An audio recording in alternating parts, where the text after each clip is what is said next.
보통 연애 기간에 만날 때는 호감을 느끼는 것은 성격이 다르기 때문이죠. 안녕하세요. 이한분 TV입니다. 이혼 사유 1순위 성격 차이. 성격이 딱 맞는 사람은 없다. 여러분에게 문제를 제시를 합니다. 이 세상에 나와 잘 맞는 성격이 있을까? 둘 중에 하나를 선택을 하면 있다 없다. 어떤 분들은 잘 모르겠다. 아마 답은 없다가 제일 많이 나올 것이라고 생각을 합니다. 주변에서 이혼한 사람들을 흔하게 접하죠. 이혼하거나 헤어지는 이유를 들어보면 많은 사람들이 1순위로 성격 차이를 꼽습니다. 저도 살아오면서 성격이 너무 맞지 않아서 이혼을 해 말어 수십 번은 생각을 하죠. 그러나 마음속으로 애쳤지 겉으로는 실천을 안 했기 때문에 지금까지 가정이란 울타리를 이끌고 잘 살아오고 있습니다. 모든 사람들이 헤어질 때 하는 말, 우린 역시 안 맞아. 첫 단추부터 잘못 시작이 되었어. 그래서 쿨하게 헤어지는 거야. 미련은 갖지 말자. 성격 차이로 헤어지는 그 속 안에는 애도, 바람, 폭언, 폭력, 성생활 모든 것이 다 포함이 되어서 성격 차이라고 흔히 말들을 합니다. 성격 차이는 어떻게 극복할 수 있을까? 성격 차이 거리를 좁히는 방법은 무엇이 있을까? 지금까지 살아오면서 성격 전문가들의 이야기와 나름대로 살아오면서 부부의 성격 차이를 정리를 한번 해보았어요. 첫째, 이혼 사유 중 성격 차이가 무엇이기에 가정을 파탄을 일으키는가? 심리학자들은 성격을 기질과 특성으로 구분 지어요. 기질은 선천적으로 타고난 부분을 말하고 사람마다의 특성, 성격은 자라온 환경으로 특성입니다. 말하자면 타고난 성향과 자라면서 익숙해진 습성, 특징들이 합쳐서 성격이 형성이 됩니다. 타고난 기질도 중요하지만 자라온 환경을 무시를 못하는 것이죠. 그래서 환경이 더 중요합니다. 저는 궁금한 것이 있어요.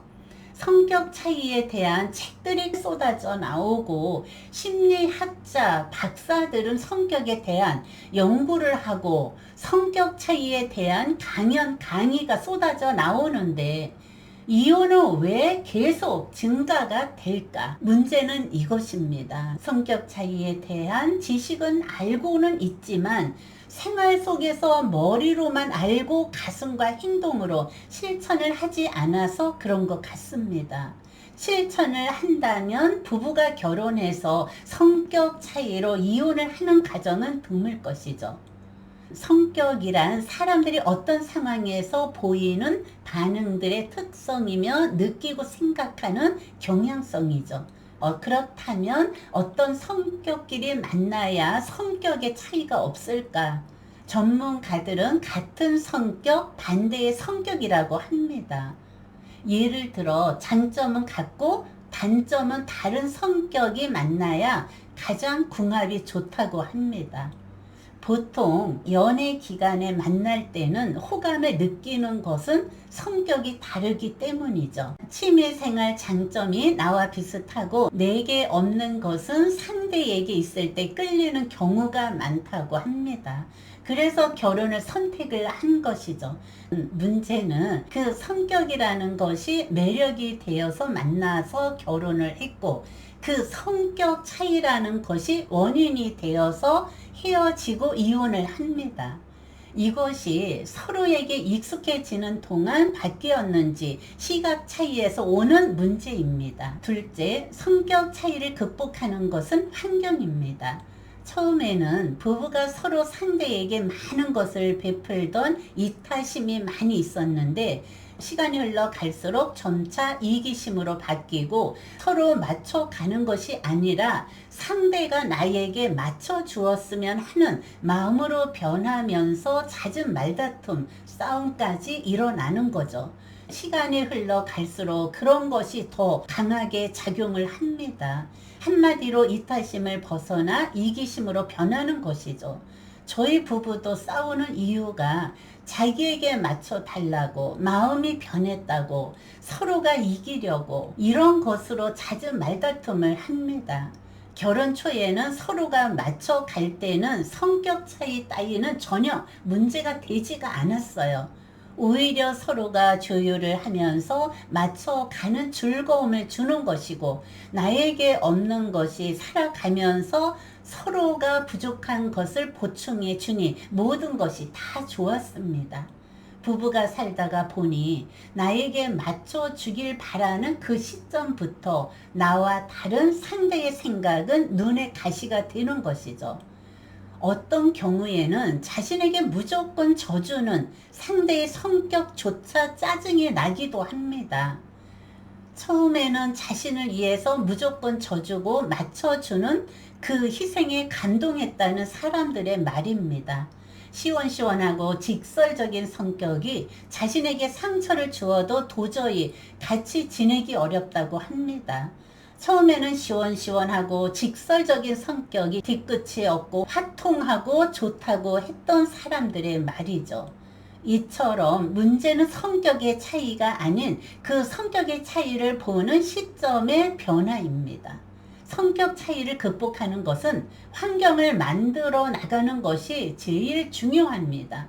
어떤 환경을 만드느냐가 부부에게 참 중요하다고 생각을 합니다. 셋째, 성격이 잘 맞는 사람은 세상에 없습니다. 세상에 저 사람하고 나는 성격이 잘 맞아 하시는 분들을 보면 누군가가 보이지 않는 희생 정신과 이타 정신이 있기 때문에 성격이 잘 맞는 것처럼 보이는 것이죠. 이혼하고 헤어지고 다른 누구를 만나도 성격 차이가 분명히 있습니다.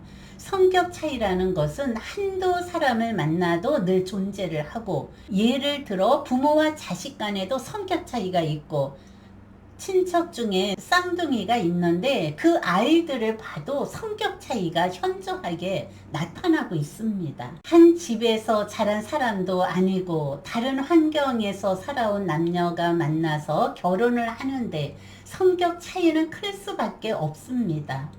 부부가 서로 성격 차이를 인정을 하고 살아가는 사람은 가정을 지혜롭게 이끌어 나가는 사람이죠. 그리고 부부가 서로 인정을 못하는 사람은 성격 차이로 이혼을 하는 것이고, 주변에 보면 부부가 성격이 더 잘 맞고 안 맞고 하는 차이는 분명히 존재합니다. 성격이 잘 맞는다는 것은 스스로가 많은 노력을 하느냐 안 하느냐 차이일 뿐이죠.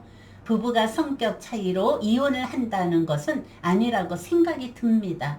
처음에 만날 때는 이 사람이 나에겐 성격이 딱이야 하고 결혼을 했는데, 딱이야가 성격 차이로 헤어진다면 그 가정들은 어떻게 될 것인가? 이혼하고 헤어지고 나와 딱 맞는 성격의 배우자를 찾아서 헤매인다면 어리석은 짓이라고 생각이 듭니다. 과연 성격이 좋은 사람을 이 세상에서 찾을 수가 있을까? 찾아 헤매이는 사람이 있다면 시간 낭비이며 미련한 사람입니다. 부부 상담가들은 이렇게 말을 합니다.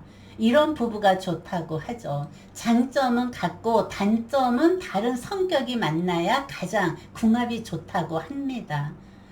우리 부부도 성격이 맞는 구석이라고는 찾아볼 수가 없습니다. 그렇다고 장점도 비슷한 것도 없고, 단점 중 성격이 분명히 다르다는 것은 맞습니다. 퍼즐 맞추듯이 아무리 맞춰봐도 맞는 구석이라고는 하나도 없죠. 극과 극이 만나서 지금까지 살아온 것도 기적이라는 생각이 듭니다. 이혼이 흔한 세상, 한 번은 생각해 볼 문제입니다. 성격 차이로 이혼 계획을 한다면, 죽을 만큼 고통이 따른다면 이혼은 최후의 선택입니다. 그러나 성격 차이로 이혼을 한다면 심사숙고하시기를 바랍니다. 여러분, 누구나 처음엔 이 사람이 아니면 죽을 것 같아서 결혼을 했습니다. 성격 차이란 네 글자 앞에서 주저앉을 수는 없습니다. 성격 차이를 극복을 해서 살 것 같은 마음만 있다면 성격 차이를 얼마든지 극복을 할 수가 있습니다. 성격 차이로 헤어지면 누구를 만나도 또 성격 차이로 헤어진다는 사실이죠. 이 세상에 나와 성격이 잘 맞는 사람은 없다는 거 잊지 마세요. 결혼할 때는 이 사람이 나에게 딱 맞는 성격이야 하고 결혼을 했습니다. 세상에 공짜는 없습니다. 부부가 서로 노력한 만큼 성격의 차이도 극복을 합니다. 시청해 주신 여러분 고맙습니다.